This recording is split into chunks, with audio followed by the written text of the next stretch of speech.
Hello and welcome to the Elsevier Smith Show. Our topic for today is the road to peace, lessons from the Dalai Lama on finding harmony. And my guest is Leon Stuparedge. Leon is an award-winning independent filmmaker who made his debut with the celebrated documentary Road to Peace in 2012, providing a rare insider view into the life of the Dalai Lama and his powerful message of peace and universal responsibility. Witnessing his Croatian family endure the violent war years of the early 1990s in former Yugoslavia, by his early 20s, Leon had developed a keen interest in conflict resolution and began to seek peace in his inner life, avidly exploring religious and spiritual ideas and pathways for self-transformation which would come to inspire and inform his work. Well, Leon, welcome to the show. Thank you, Elsevier, for having me here. It's an absolute pleasure. How did your journey start? It sounds a bit scary with the violent years in Yugoslavia. Is that where it started? I think that it's an interesting story when we talk about beginnings, because I think we have many different beginnings in our life, and that was definitely one of them. Yeah. I also grew up in a family environment that wasn't necessarily the happiest my experience, and I think that had a big part to play, but definitely this catastrophic event of the civil war in former Yugoslavia and seeing your family go through that. Yeah. I was living in London, but we're watching the news and hearing reports and having family members coming back to London to share what's happening, and it was truly horrific, you know. Family friends who, you know, you've known all your life, my father's family friends known all their life, you know, suddenly because they're from a different ethnic background, neighbours are fighting neighbours and killing neighbours and doing horrible things to each other. And as a teenager, I was 13, 14 when that was happening. I couldn't really quantify what that meant and how I was feeling. It was a very difficult emotion to put into place. Quite a helpless one as well, because what can you do, especially with such a crazy implosion of humanity there. And certainly in recent times, that's, you know, playing out again. What we're seeing in Western culture is the seeds of that. You know, when you say neighbours doing horrific things to neighbours, it resonates with me being South African and coming from an apartheid background, where we had a civil war with neighbours making war against each other purely because of the colour of their skin. And the easiest thing is to blame. It's not me, it's them. Right. So how do you get away from that blame culture? I think that's the heart of it, and I think we're a place now with social media being so prevalent in our lives. It's very easy to blame and accuse other people of having a particular opinion or coming from a particular place that isn't well informed. You know, the humanity, person to person having a conversation, the central ground is lost. And I think moving on the blame, really, that comes from one side. That comes from one person speaking, and really, the easiest way to get beyond it is to listen.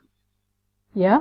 And it's one of the most powerful things we can do, right? Is listen, truly listen to somebody else, hear somebody's story, ask them to explain why they're feeling the way they're feeling. You know? Yeah. And if you break down those barriers, suddenly there isn't a frustration, and the frustration doesn't lead to anger, and there isn't a need to express in extraordinary ways. You know, there isn't a need to harm somebody else just to get your message across if the other side is listening. Yeah. But if you cut the other side off, and end up in this awful situation where we seem to be going further and further down the road politically, where we're blaming immigrants, or we're blaming Mexicans, or we're blaming anybody from somewhere else, Where does that go in the end? And it's the same with Dalai Lama and the Chinese. He has real compassion for the Chinese, and it's very clear that you don't blame the Chinese people. The Chinese people are living there, either in Tibet or mainland China, as part of their culture. And they know what they know through the internal news or propaganda or whatever's coming through from the central government. So, I think where we get beyond blame is listening feeds compassion. And we get into this kind of unified human space in the middle where we're talking to people. I mean, how was it for you in South Africa? Did you experience a lot of things directly, or was it witnessing things? It was more things happening around me, and the culture that I grew up in. My brothers went to war, and all my male friends went to war. During that time, when you're 18 years old, that's it. That's what you do. So finding common ground was not even an option. It was more about having the regime dictating to you. But I did learn one very, very valuable lesson there. It's not, for me, it was not so much about dialogue. It was about removing the barriers, getting the barriers out of the way. I'll just very quickly tell about one incident that stuck to me, with me to this day. I was studying psychology, and I was given a batch of psychological tests to interpret, which is what I did at the time, and I was fully trained to do so. But this batch of tests was for black men. And I said, no, I can't do that. I know nothing about them. And my supervisor at the time said to me something that stuck to me to this day. She said, don't look for the differences. Look for the similarities. They are people. Right. Yeah. The commonalities of man. Indeed. And human, I should say. Yeah. And I think that's really...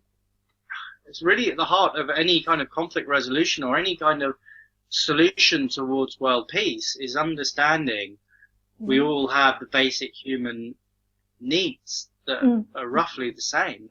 They're love, affection, food, water, shelter, but the human connection, the human emotions, we need those. You know, there's a study that if babies were left untouched for a few days, they die. Yeah.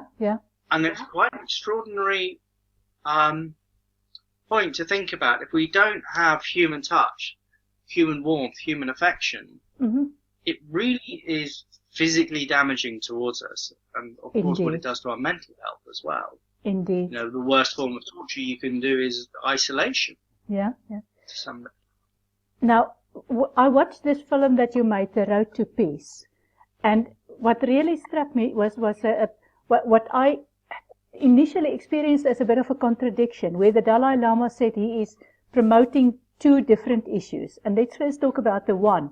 The Dalai Lama, who is the leader of this philosophical group, is saying he's promoting religious harmony. In a world where people are turning against religion, the Dalai Lama is promoting religious harmony. What is your view on that? I think the first thing comes again back down to the human issue, and that billions of people on this on this planet still follow religion. Yes. And the major religions in some parts of the world are growing. Here in the West, we're moving away from traditional forms of Christianity, but we have a growing interest in Eastern religions. Hinduism, Buddhism, Taoism. They're all coming through strong. And I think where we look at interreligious harmony, it's you could think about it in terms of inter-people's harmony or interfaith harmony, as it's sometimes called.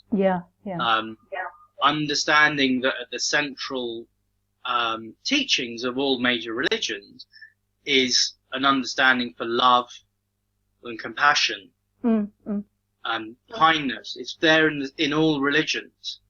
And if you come from that place, whether you think that there are many gods, no gods, or one God sitting on a cloud, actually the teachings that come through all those religions, person to person, is it's the same. Be kind to your neighbour, treat people well, treat the planet well. They're commonalities which unite us all. And division that happens across the world, where you say, no, my religion's better than your religion, or my race is better than your race, or I'm black, or I'm white, or I'm a man, I'm a woman, I'm rich, I'm poor, I come from this side of town, you come from that side of town. All of these things actually, they serve to divide us, and when we're divided, we lose an essence of ourselves, I think. And not just in the spiritual sense, but in the very practical sense, is that we're all interdependent on each other. For the very ordinary things. Food, for example. I mean, we now buy food from supermarkets. Imagine the chain of people that have to work in those supermarkets. Indeed. From the farmer to the driver to the person in the checkouts to all of these things. And these are people who are living side by side with us. Yeah. And they can be from a different religion or a different background. Somebody made an interesting statement the other day, with this whole movement saying everything in religion is bad. We've now got a whole generation who is growing up without religion, apparently for the better, but because they reject they threw out the baby with the bathwater, you've got a whole generation with no moral structure. And that is what religion provided. It's the moral structure. Yeah, exactly. And it's that moral code. And I think there's a desire from those people. Certainly that was a desire from myself. My parents were Roman Catholic, but they weren't devout. But they were Roman Catholic from communist Yugoslavia. So it was quite an extraordinary level of psychology going on there, should we say. Yeah. But my mum made a decision that we should make up our own minds when we're older, and we didn't go to church. We had very simple kind of school education around Christianity, growing up in London. But there was personally a desire when I got older to understand why we'd rejected religion. Yeah. I remember when I first went to university and I moved out of home, and one of the first things I did within the first few months was I went to my local church where I was living and asked to speak to the priest, to ask him why for thousands of years people have been following religion, and all of a sudden my generation and the generation before had suddenly rejected it. Why is nobody going to church anymore? Yeah.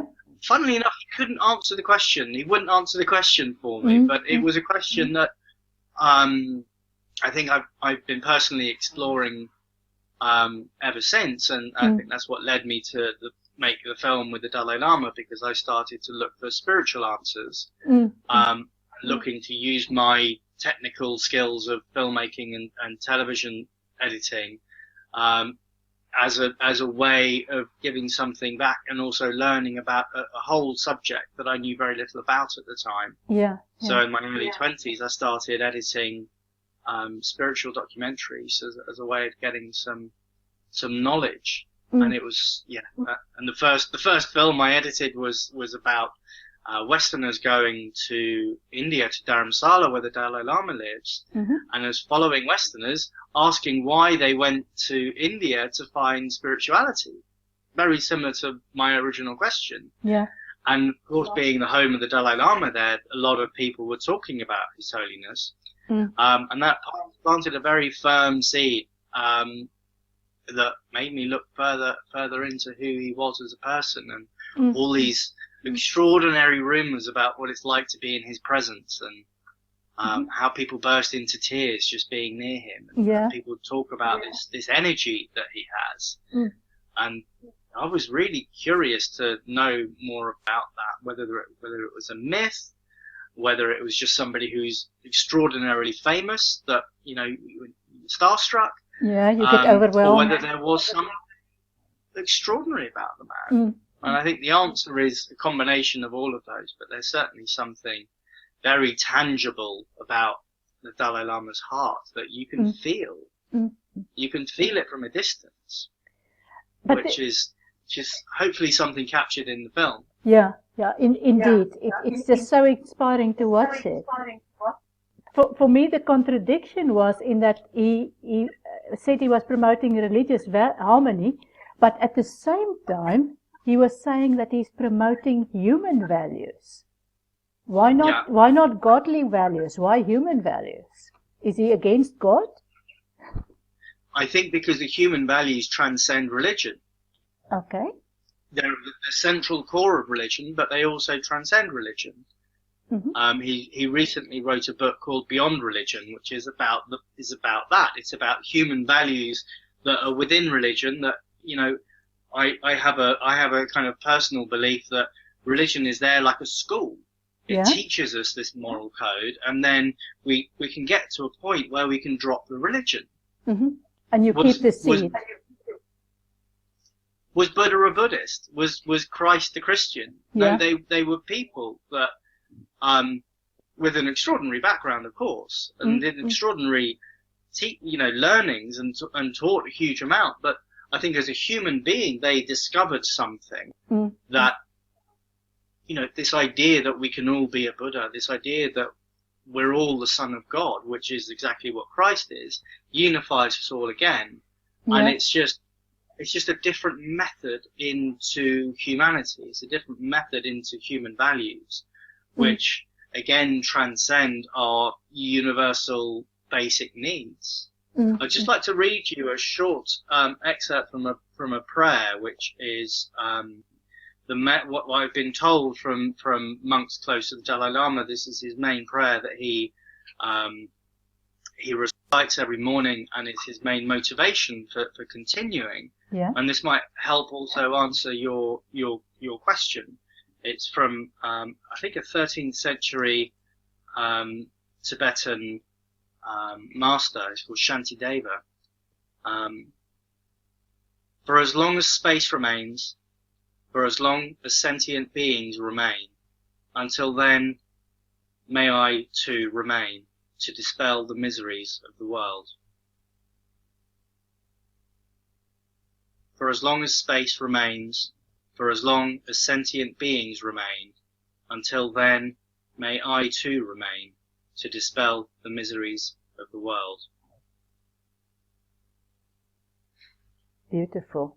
And there's nothing religious in that. No. There's nothing religious in that. It's a human understanding of sentient beings suffering. Indeed.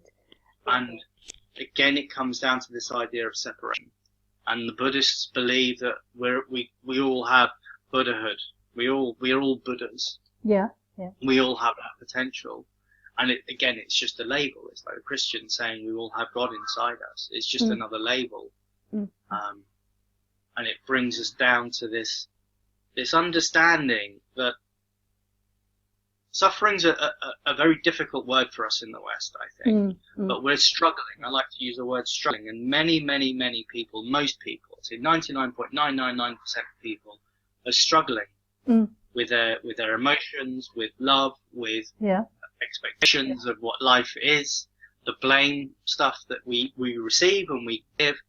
And it's that's the work, if you like, is how we not just try and reduce or eliminate suffering, but actually go the other place and find the inner peace that's within all of our hearts. And when you are at that place of peace, then you realize that actually all of the external world that's happening has almost got nothing to do with the internal world.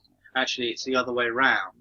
That if you calm the internal world and you nurture the seed of compassion and the seed of love inside your own heart, then like a light, you resonate out into the world.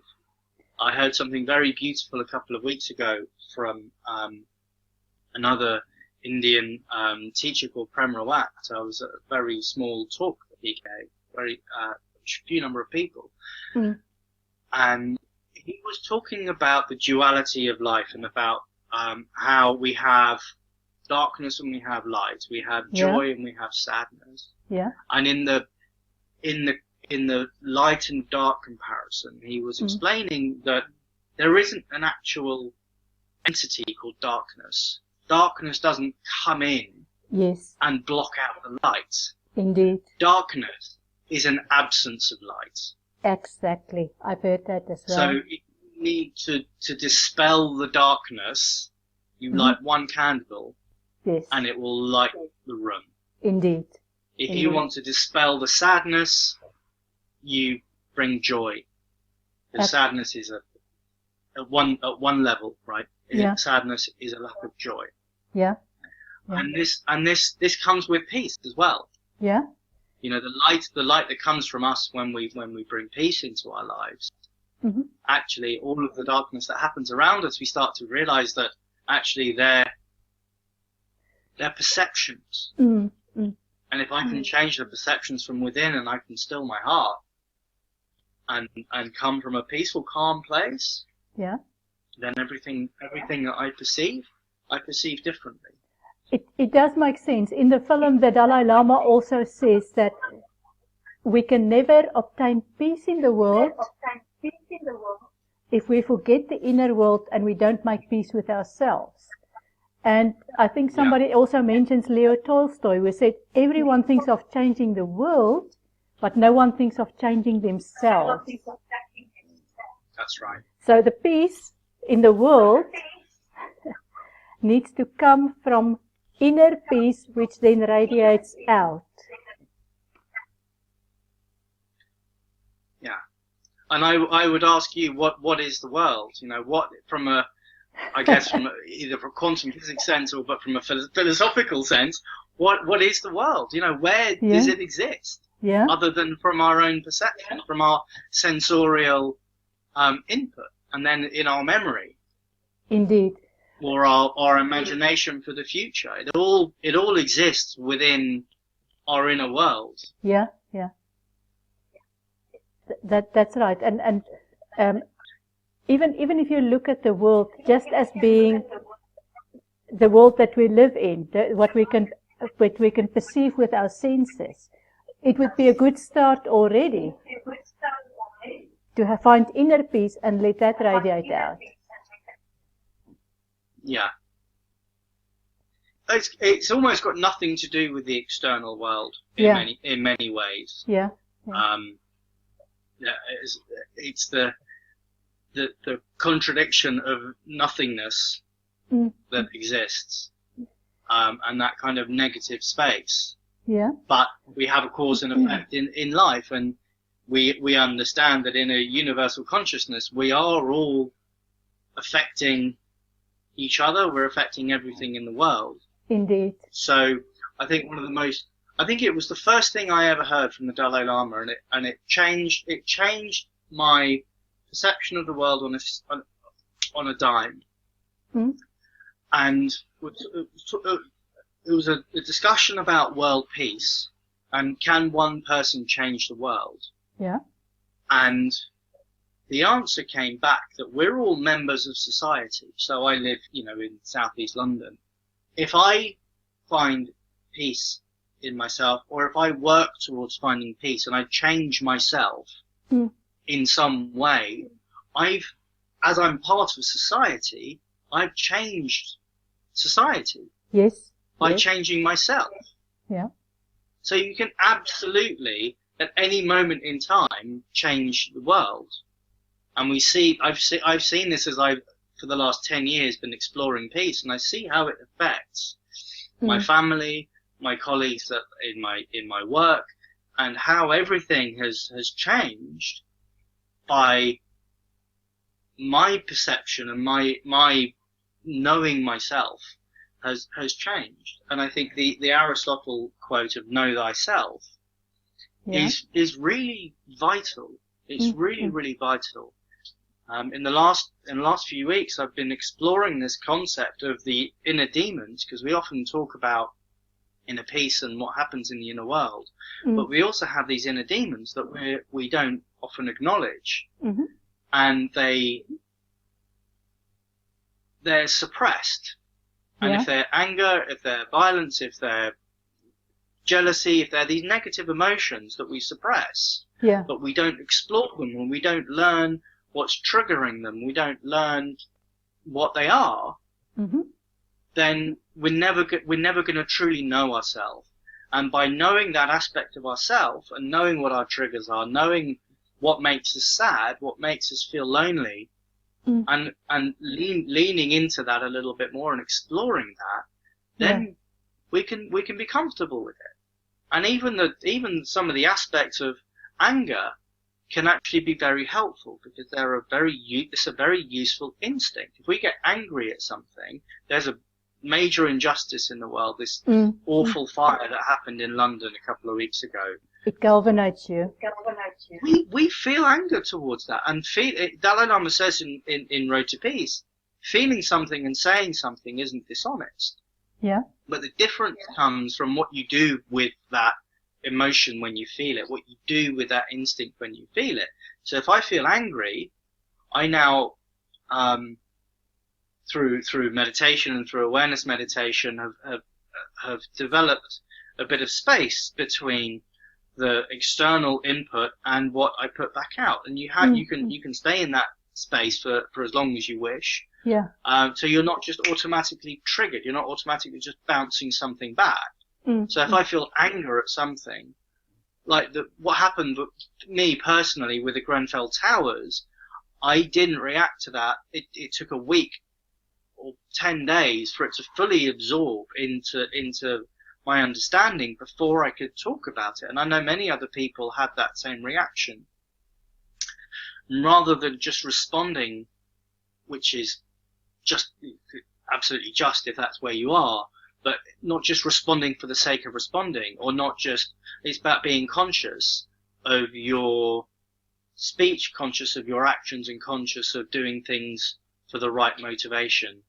And the core teaching I learned from the Dalai Lama that's in Road to Peace is about inner strength and nurturing your inner values that you were talking about before, so that you can't be affected as much because by external criticism or external anger, because you're responding in an honest and sincere way. Yeah. In the movie, the Dalai Lama also refers to warmheartedness, which is about loving your neighbor, and that's obviously a spiritual law that's found in all sorts of religions. And he says that destruction of your enemy is destruction of yourself. For me, that is such an apt message in the world that we are living in, where everybody who goes against us, everybody who doesn't work in our interest, is our enemy. It's like an eye for an eye leaves everyone blind. And it's not that simple to love your neighbor, or is it? I think it's separating from the idea of romantic love as well, and love that comes from a place of compassion and universal understanding of the way that we love unconditionally within family is the sense of love that we should love unconditionally our neighbours. It's about what we were saying before about the darkness and light. It's about removing the blame and the judgment and all of the other things that happen around the cloud our ability to unconditionally love. Yeah.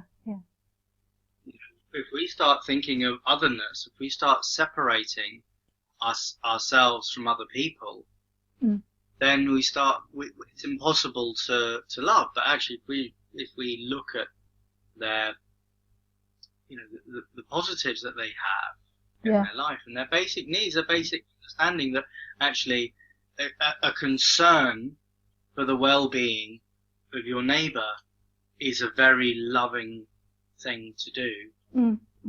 I was on the bus last week, and there was a woman with, I think, 2 or 3 children, one in a pram, one small child walking next to her, and this 4-year-old boy who was just crying.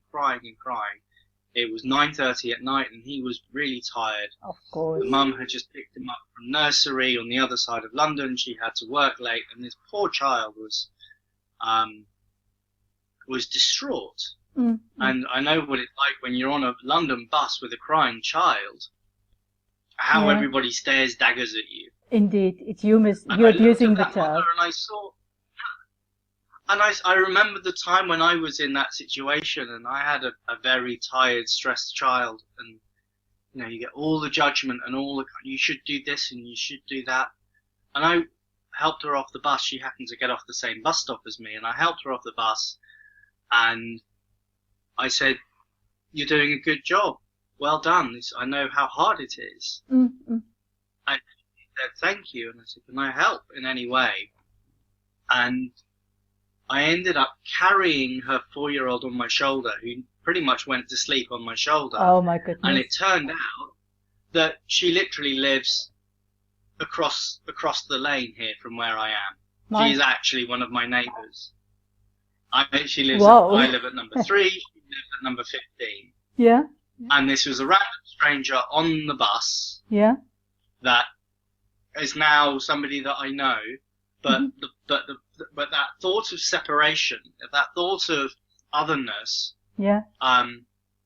If you played that the other way, and there was a critique, there was anger towards not being able to look after your child, and all the judgment that comes in, and all the rest of it, and then we end up walking home, and she's literally, I can see her garden from my kitchen. Yeah. We're that close. So it is actually that easy to love your neighbor. Right, not even knowing that they're your neighbor. Yeah. It's knowing that stranger actually isn't a stranger. But you know, the more I think about it, the more I experience this, the more I think we have no option, because we are humans. Our natural state is to be loving. Like the Dalai Lama says, the seed of compassion is our gift from God. We have it. We're not born without it. We have it, and therefore we have to live it and use it. But we need to nurture it. Indeed. We need to nurture it. It's very interesting looking at children and how unconditional the love is from a child towards a parent, and hopefully vice versa. Yeah. Not always the case. But recognizing the unconditional love that a child gives to a parent, and not necessarily among siblings. Yeah. We work on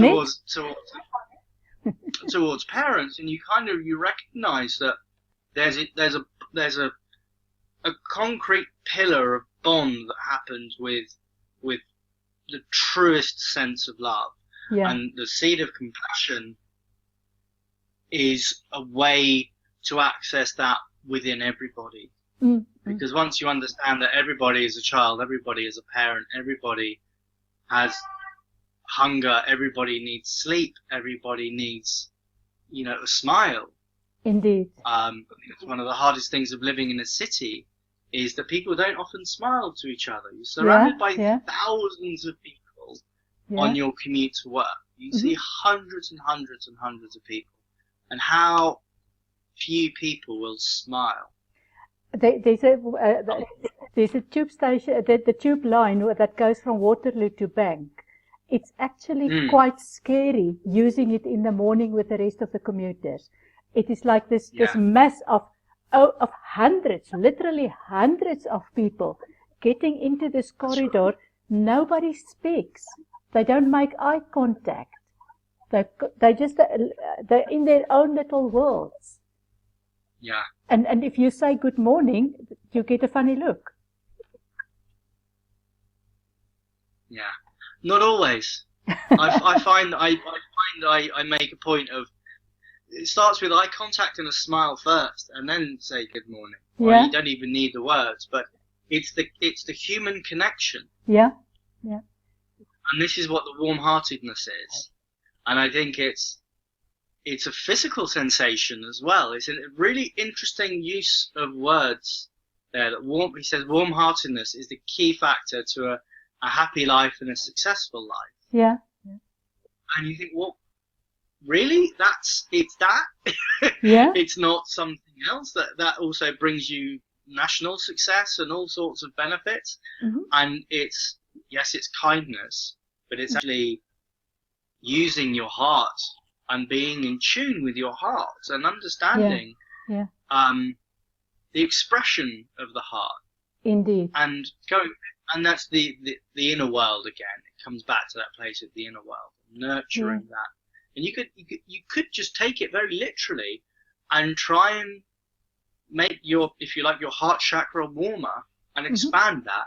See what happens. And actually, that's a pretty good guide for life.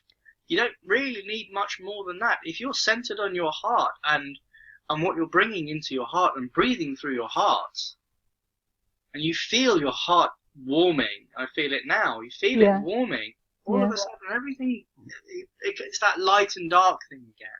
You can't have the darkness if the warmth is there. It's a very good, useful antidote.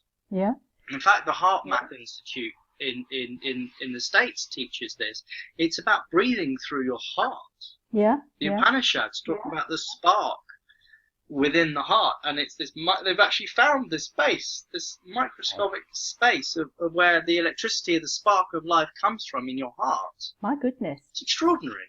Absolutely extraordinary. And that's something that we have complete control of. Right. Complete control of. Yeah. And you can go back there at any time. World's in chaos. Things are kicking off around you. You're in an argument with your partner. You've just had your boss shout at you. You just stubbed your toe. You've burnt yourself on the stove. Your child has just drawn crayons all over your favorite painting. Yeah. Come back to your heart space. Come back to that warm-heartedness and just take a moment. And it doesn't have to be long. It can be a split second, a half second. And just check back into that space and make sure you're coming from that space. Yeah. There was a beautiful, imam friend, and he one of his central questions is asking, what would love do? Oh yeah. What would love do in any situation? If love is a conscious entity, what would love do right now?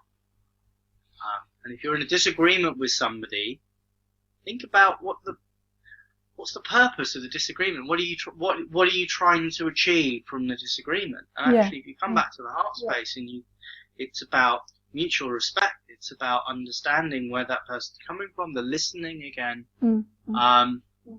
But also knowing yourself and understanding, your boundaries. Yeah. And knowing that actually there's a place where certain things aren't invited and not welcome. So that comes from a loving space as well.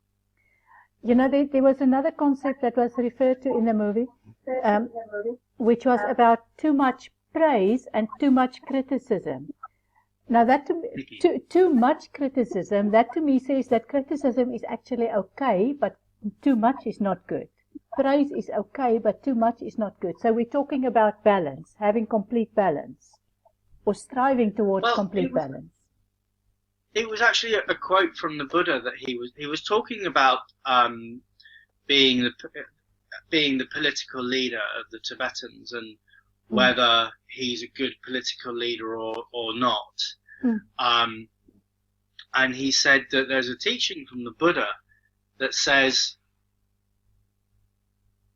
remember, if someone's criticizing you, remember that there are people praising you. And remember that when people are praising you, you've also got the critics. Yes.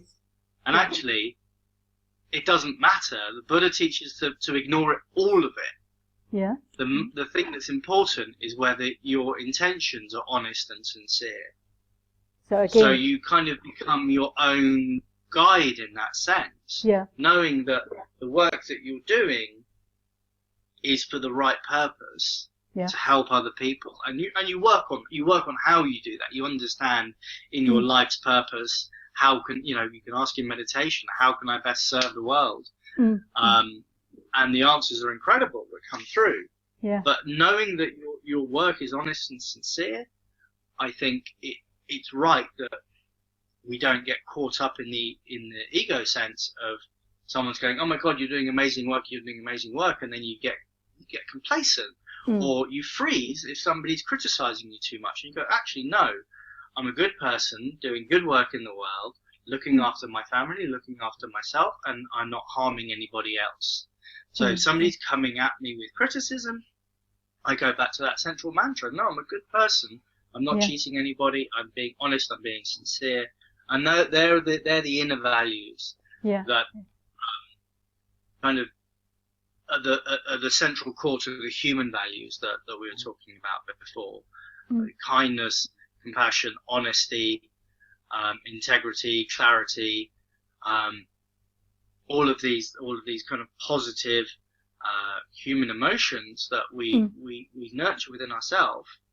Actually, if you're really strong within those, and you know you're not a cheater, you know you're not a liar, you know you're not doing bad things that are harming other people. Sure, listen to feedback and criticism, but understand that you're not doing these negative things in the world.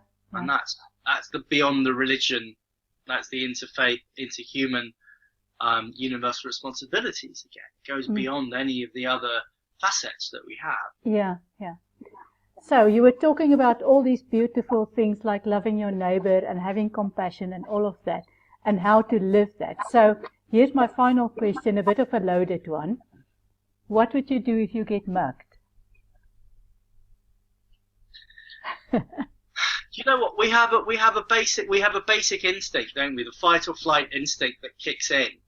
That you don't really know. You can kind of think, what would I do in that situation? But until you're in that situation, you don't really know, because there are, an infinite number of variants to what's happening.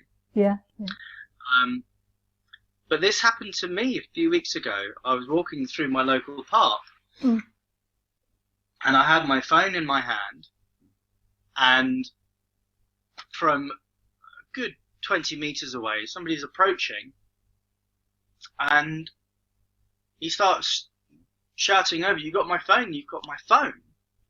And immediately I'm like, okay, I don't know who you are, and clearly this is my phone. And my first reaction was to recoil into myself and slightly retreat. And I realized that by my action of slightly recoiling, that in itself was confrontational, because it was acting in the other side of a conflict situation that wasn't necessarily even there. So I relaxed and realized what I'd done. And then he asked me for some money. He asked me for £1. Now, I've been in situations as a teenager in London where somebody asks you for £1 and then you get your wallet out and then you're mugged. That my kind of memory recall kicked in then, and I had a moment where I realized that I needed to not retreat, and I needed to realize what was happening, that this guy was potentially mugging me. And in my pocket, I had a £5 note that just happened to be in my pocket, and I was aware of half an hour before that I had a fiver in my pocket. And I thought, what am I going to do with this fiver? He asked me for £1, and I just pulled this £5 note out of my hand, and I put it into his and say, "Here you go." And he looked at it, surprised. And we then made proper eye contact. And he said, "Is this for me?" I said, "Yes." He said, "Thank you." And I put my arms out, instinctively did the opposite of the recoiling. I put my arms out, and he looked at me and said, "Hug?" And I said, "Sure." And we embraced. And as we embraced, I could smell his skin. I could, feel his heart, feel his warmth, again, this human to human contact. And then we let go. And then I walked off laughing to myself, thinking I potentially just hugged my mugger. And he's walked off with £5 in his pocket and, got what he needs potentially. Indeed. But not necessarily just the money, but the hug and that human connection. That's right. Because imagine that, all these thoughts are going through and they come out afterwards, because that exchange was 15, 20 seconds. But how desperate would you have to be in a situation where you're going up to somebody and trying to rob them, or even begging for money, or even just asking a complete stranger for £1 if that was all he was doing? Actually, he needs that money much more than I do. and whether he wasn't a mugger, whether he was just somebody who was just after £1, and I gave him £5, rather than just ignore him or recoil or run or be confrontational or swear at him, or, you know, actually in that situation you realize that human being has greater needs than me right now, and I've got this £5 note in my pocket, which I'm fortunate to have, and I've got a home, and I've got food in my cupboards, and a bed. I need this far less than him, and it's that understanding that, you know, the separateness and the sameness is there. You know, you can. This is where I guess the teachings of compassion come in, is that you understand that person isn't so different from who you are, and if God forbid in 3 months, 3 years time, I was in the same situation as him, I don't know how I would then react as somebody without any money. You know, so Exactly. I'd like to think I would, you know, not try and rob people, but begging is a very humble thing. It's actually a very spiritual act to ask somebody for money and beg somebody for money. Indeed. Indeed, yeah. You know, there was this 2 years ago, actually 2 years ago today, I finished a 200-mile penniless pilgrimage from London to Glastonbury. Wow. And it was exploring whether we could survive off the kindness of strangers in 21st century Britain. And the answer was overwhelmingly yes. And I was in the same situation as that person. I had no money in my pocket, but I was asking people to provide for me. It was really hot. I walked into a charity shop and said, "Do you have any hats that I could have? I'm doing this, you know, doing this pilgrimage." And I was given a hat. You know, you need somewhere to stay. You ask somebody, you know, a farmer or a campsite, "Do you mind if I pitch a tent?" And, you know, they say, "Yes, it's fine." Yeah. But that exchange, that human exchange, is an extraordinary thing. And when you're having a sincere exchange like that, that's a sincere question, something very profound happens. And the exchange isn't. You realize the exchange that we need in this world is not monetary. The exchange is kindness. It's love. It's compassion again. Yeah. That it transcends all of those things. Absolutely. And when I got back to London and I had money in my pocket and I went to buy my coffee, instead of going up to the vendor and saying, I'm on this walk and I'm, you know, this is penniless pilgrimage, would you gift me a coffee? They would say yes, or they would say no. I just gave my £2 over. And I got my coffee, and I realized that the connection I had with this guy at the coffee stall was zero, unless I made the effort to actually, again, the eye contact, the smile, how are you? Yeah. And you transcend the physical monetary exchange, and you have something, a much more profound exchange of conversation, of that human connection. And I think that's really where peace comes in. Indeed. And just a final thought that came again on the same pilgrimage. I met somebody who was the Archbishop of the Army and Navy, the Royal, I think the Royal Air Force as well. And he was retired, living in a nunnery, and we're walking past this nunnery, saw it on the map, and I said, let's go into the nunnery. And my friend who I was walking with said, why? And I said, well, we're on a pilgrimage. When else are we going to have an excuse to knock on the door of a nunnery? You know, it's a whole other world. So I knocked on the door, asked them for some water, sat down in their gardens where they taught us to sit, and they came out with sandwiches, and they came out with juice. They gave us sun cream. They really looked after us. And that happens a lot. But this gentleman was walking through the gardens and started speaking to him, and he was the ex-archbishop. And I asked him, what does peace mean to you? And his answer was very simple, but for me it was very profound. He said approachability. Feeling comfortable to approach other people, Yeah. and other people, strangers, feeling comfortable to approach you. Compassion. But where that warm-heartedness comes in again, Indeed. you know, I find it really interesting when you're in a crowded street in London, and out of all the dozens of people walking, and the foreigner tourist asks you for directions above and beyond all the other people, they choose you, because why? And that's the approachability. Indeed. Friendly, warm-hearted. It resonates. It shines through. It doesn't always happen. Yeah. But I find it a real blessing when those things do happen. If somebody asks you for something, Absolutely. even that mugger asking me, he made the connection with me. There were other people around, but he honed in on me. Yeah. Fascinating. So it's human connection in whatever form is really vital, and it's the opportunity for peace. It's the opportunity for love at every single step. Absolutely. And that's really the blessing that we get from these teachings of these great masters. Absolutely. Leon, this has been so inspiring. Thank you for having me here. If people want to get hold of your movie, they can go to the website roadtopeacefilms.com. roadtopeacefilms.com. This is the artwork for the film, roadtopeacefilms.com. It's on DVD from Amazon, or you can watch it online at iTunes or Vimeo. And we're hosting screenings as well. And if you'd like to host a screening in your home or in your community, also get in touch with us, because it's important that the message of peace is shared amongst people.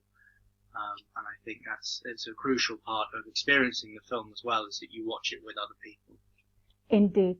Absolutely inspiring and thought-provoking. Thank you. Thank you, for your Leon. time and inviting me to have a conversation with you. Thank you. And I will see you again next week, same time, same place, 4 o'clock on Sunday afternoon with another interesting topic. Thank you and goodbye.